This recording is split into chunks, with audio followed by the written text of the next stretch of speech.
So I work in nonprofit now, but I didn't always. I actually used to work in banking. I began my life as a banker, well, my professional life as a banker.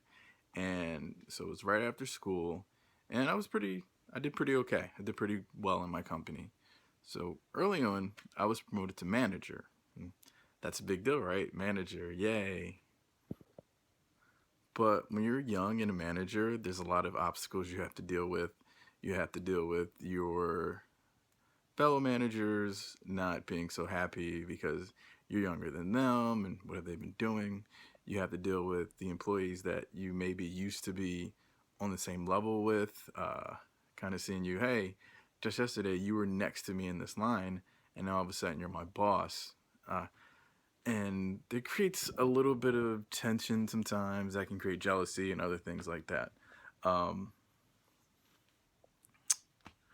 And then you have to deal with the people who you service, like customers or whoever your clients are, your end users. And sometimes they don't want somebody younger than them telling them what they need to do with anything, especially in banking.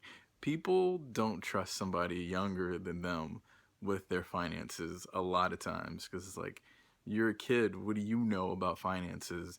And they might have a point because if you're a kid, there's a lot of things that you haven't done yet. So you can't really tell them about, hey, having trouble with the mortgage and the car payment and everything. The worst thing you do have to deal with coming right out of college is student loans. That and not being able to find a good job. So, like I said, anytime that you're young and you become a manager, there's some growing pains to go through. And no matter how great of a person you are and everything like that, everybody's going to face them. And trust me, I certainly was no exception, especially because I felt at that point in time I knew everything. Yeah, knew everything. And for textbooks purposes, I did. Like I knew what the rules and regulations were. I knew how to spout all that stuff. That was never a problem. But dealing with people on an emotional level, that was something different altogether. I didn't quite have that down when I first started managing and everything like that. So that was a new one to get used to. But eventually I did, and I can't say I was the best manager of all time. I could say I was a pretty good manager. I could say I wasn't so bad. So eventually I got the buy-in of my fellow staff. I got the respect of my fellow managers. My employees would listen to me just because I showed them, hey, I know what I'm doing. Eventually, this didn't happen overnight. And for the most part, our clients, our customers, they started to come around to me and everything like that.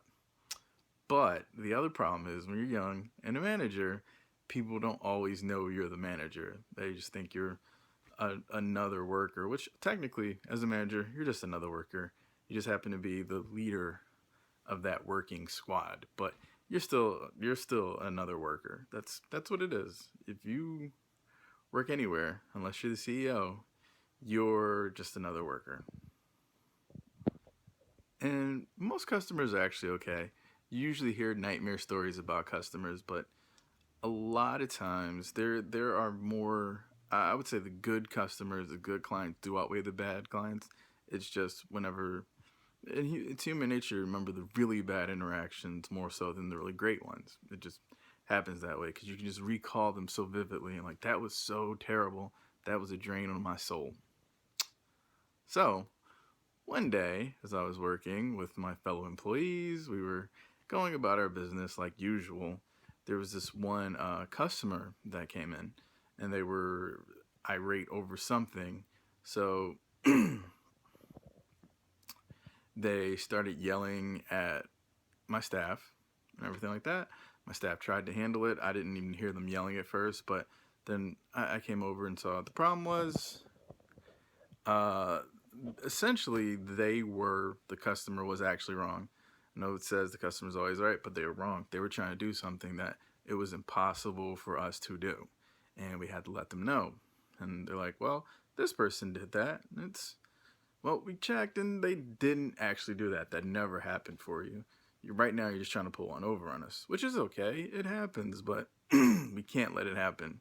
It's either we let this thing happen and lose our job, or we don't, and we get to keep our jobs. Which one are we going to do? So that happened. And then another, like in that same instance, when that customer found they couldn't get what they wanted, then they, strangely enough, demanded to use our bathroom, demanded to use our restroom. Now, for us, I work in a bank. I worked in a bank that did not have a public restroom. And where our restroom is situated where there's cash, where there's other things. So we can't allow people who don't work there to use the restroom. It's like, I'm sorry, we can't let you use the restroom, this, that, and the other, everything like that. And that customer got so mad. Said there's sensitive documentation back there.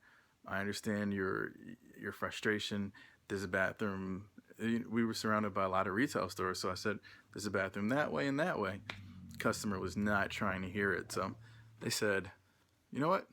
I don't need to speak to you. Let me speak to the person in charge. Let me speak to your manager.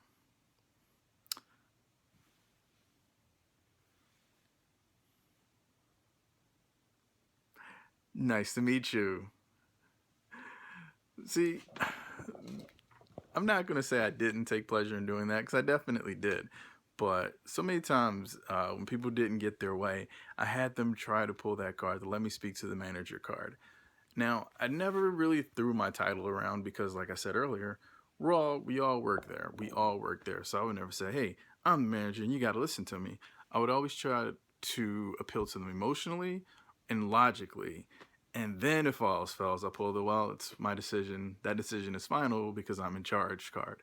But it would be the last one I pull because you pull it first. It's like, that's like because I said so, and it's just not my style.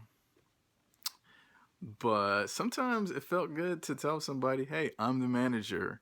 This is what it is. Deal with it. So then this person says, I'm going to go to your CEO and tell them all about this and everything like that. And I'm like, that is fine. That is completely fine. I had witnesses there. They could tell this person was screaming and yelling and being belligerent, being mean, and no way I'm going to get in trouble. Doesn't matter. So we fast forward to, I believe it was about a week, and then my regional manager comes to my branch and says, hey, we have a big problem. This person said this, and that. They said you did not allow them to use the bathroom while they were crying, and they almost peed themselves. Okay, number one, they were not crying. They were very angry, they were very rage filled, and they were screaming. Number two, it's unless they couldn't walk 10, 20 feet to the nearest store, they definitely they would not have peed themselves. This was not an older person. This was not an incontinent person. So that's certainly not the case. What happened is they tried to embellish the story to get me in trouble. Now, sure, I got a talking to, but once again, I had witnesses. I documented it. It was nothing. I said, let's look at it. So, who are you going to believe? Me or them? Me, who's been a great manager for you guys, or them, who's been maybe an okay customer for a while, but they disrespected this person and that staff person. They yelled at like four different people in that place and created a hostile environment. So, do you really want to lose the buy in of your four employees or this one customer? Choice is yours. Ultimately, I don't know what happened after that, but yeah, that was a very interesting time because that let me know that no matter how great you do for a company or anything like that, your position is actually very precarious. And that the customer, even though they're not always right, they may always get some sort of justice in their mind just because, hey, I can yell the loudest and I can make up stories as I go along. So, yeah, that was my story. Bye.